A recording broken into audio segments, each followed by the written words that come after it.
sevgilim ağlatır beni.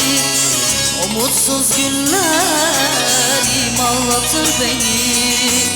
Çekip de gittin ağlattın beni. Kahırlı sevgilim ağlatır beni. Kahırlı sevgilim ağlatır beni. O mutsuz günlerim ağlatır beni. Çekip de gittin ağlattın beni. Kahırlı sevgilim ağlatır beni.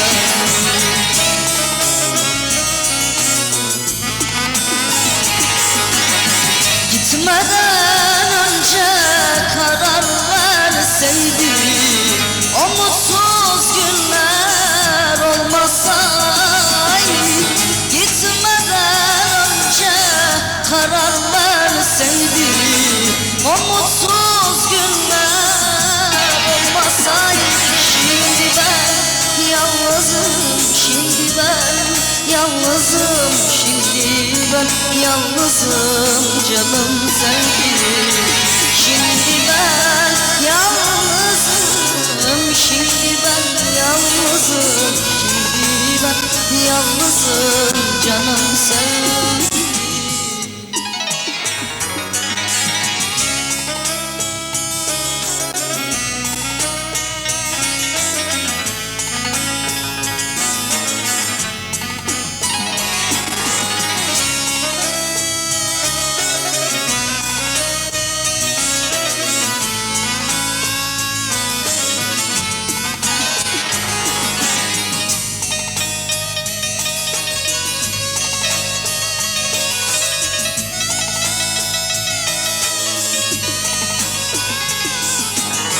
Canım gibi sevdim ağlatmadım.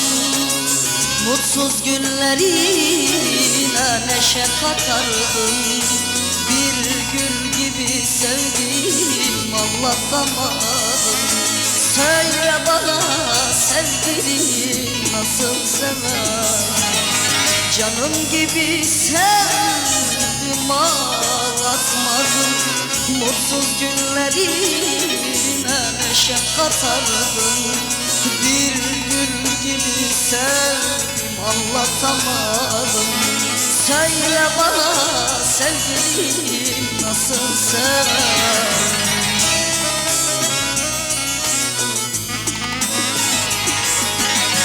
Gitmeden önce karar verseydim, o mutsuz günler olmasaydı.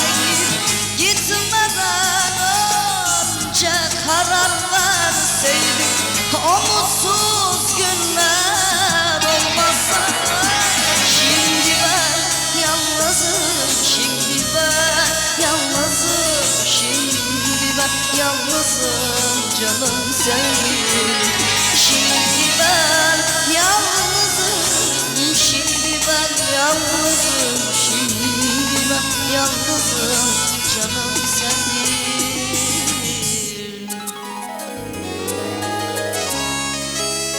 Canım gibi sevdim, ağlatmadım. Mutsuz günlerine neşe katardım. Bir gül gibi sevdim, anlatamadım. Söyle bana sevgilim nasıl seveyim? Söyle bana sevgilim daha nasıl seveyim?